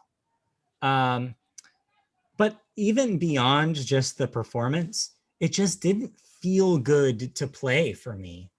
And maybe that's because I was expecting something like more like Gears of War, and that's not what this really felt like to me. The loot wasn't that great that I was getting anyway either, so that wasn't even that much of a carrot to keep me going. So I had an experience late last night where I was like in a combat scenario that I was having a really hard time with, and I was just whacking my head against and died like 4 times. The game kept telling me, it's like, hey, move down your world level to make it easier for you, and I'm like, game, no, because there's enough benefits there, because it's like, it's just, so I had that moment where I was You have like, to get good. I had that moment where I was like, do I stay with this game? Do I keep going with this? Do I keep hitting my head against the wall to see if it gets better? Or, hey, this is on Game Pass. Is there any reason for me to keep playing this? Turns out, no, was the answer I landed on. So I don't think I'm going to go back to Outriders. Well, that's the good thing about Game Pass is that yeah, you don't buy the games, that yes, they're just there if you want to play them. Unfortunately, that's also the bad thing about it, is that Mhm. you don't buy the games. If they're gone off Game Pass, I think it gives you a 30-day window to purchase them. But yeah, Game Pass is rotating as Microsoft sees fit. it's a good And deal. you can also rotate games as you see fit. If it's not your game, there's something else out there. Yeah, And so it I looks don't like think this is not your game. So I think what I'll say is I don't think Outriders is a bad game. A lot of people are out there really enjoying it right now. I've heard nothing but praise for it. I think, yes, there were some technical issues around launch. They seem to have largely resolved them. I don't think you can play cross-play with PC yet. You can play it with PlayStation from Xbox, though. So if you do have friends on the other side of the console wagon, they can still play with you, which is nice. But I just did not have a fun time with it, and maybe it would be better on a better performing system. But with Game Pass, that would pretty much lock you to the Xbox Series consoles. So what I'm saying is your mileage may vary on Outriders. I think if this sounds like a premise that you would like, a Borderlands meets The Division, then absolutely give it a try, because that's what this thing is. But if you have older technology, it may not run well enough for it to feel good when you're actually playing the game. From the numbers that I've seen, it's at least doing better than Marvel's Avengers. Oh, easily. I bet Square is very quick to come after this game's release and be like, hey, look at these numbers. Look at these concurrent players that we're looking at with this, because they want to erase all memories of how badly the Avengers did. And remind people that this is the one that hit. Because turns out, if the game actually has an interesting premise to it and isn't muddled in all microtransaction city, that people will play it and like it. So yeah, your mileage may vary on Outriders. Not my thing, but I think it'll find an audience very quickly. All right. Okay. I didn't really play anything else. I've still continued streaming Final Fantasy VII. You coming that game to is a some lot. sort of conclusion with that one? You're getting towards the end? I don't know, because my gameplay. I'm only playing 2 hours every 3 days, so that's 6 hours a week, and then it's in and out of doing all side missions because that's how I play. Yeah. So, it's very. Can I help you?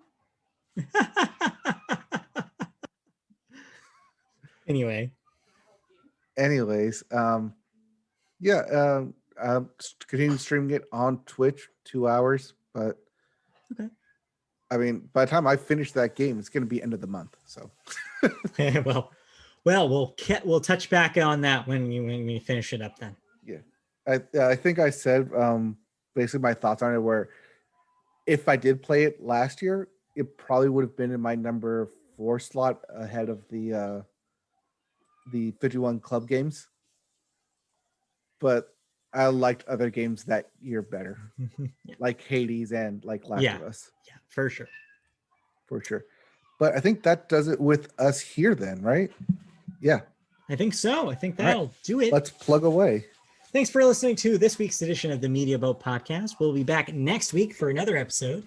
If you want to see us in video form, we're available on our YouTube channel. Just go to youtube.com and search Media Boat Podcast. Find our page, like, subscribe, click that bell for notifications, and you'll know when we go up with a new video. If you want to hear the audio version, the traditional podcast experience, you can do that all sorts of places as well. Apple Podcasts, Google Play, Amazon, iHeartRadio, even Spotify, trusty old Spotify. You can hear us anywhere you see fit. Subscribe and listen to new episodes as they go up every week. You can also find us on social media. We're on Twitter at MediaBoatCast. We're on Facebook. Search Media Boat Podcast for that. If you want to see Mike play Final Fantasy VII Remake, you can do so on twitch.tv/MediaBoat, where he'll be uploading new episodes of that. And you can also find our little blips about our podcast, as well as embeds of the YouTube videos on MediaBoatPodcast.com. Newly updated with all the episodes since the last time we brought, I believe, December 9th, which was the last one posted there. So yeah, a good 3 months worth of podcast there for you to enjoy. So go check that out. I've been seeing, I get notifications on my phone that say you have 3 new visitors. You have 5 new visitors. That's great. Where are you guys coming from? So now they'll have something to click on. Yeah. So thanks for joining us. Oh yeah, and lastly, if you want to have any feedback, any questions you want to ask us, anything about the show that you want to let us know, you can email us at mediaboatpodcast@gmail.com. That will do it. We'll be back next week to talk about Taylor's version of Fearless. We'll have television thoughts, I'm sure. We always do. Maybe some video game thoughts for you. Who knows what we'll have on offer next week. We will definitely have full television thoughts on Aaron Rodgers' take on Jeopardy. Right. Rodgers. And yeah, more TV, Taylor Swift for sure next week. Easy. That's what our thoughts are going to be next week. Yeah. And any other movies that we may come across. All right. All of that and more next week. So stay tuned to the Media Boat Podcast. We'll be back next time. Okay, bye. Okay, bye.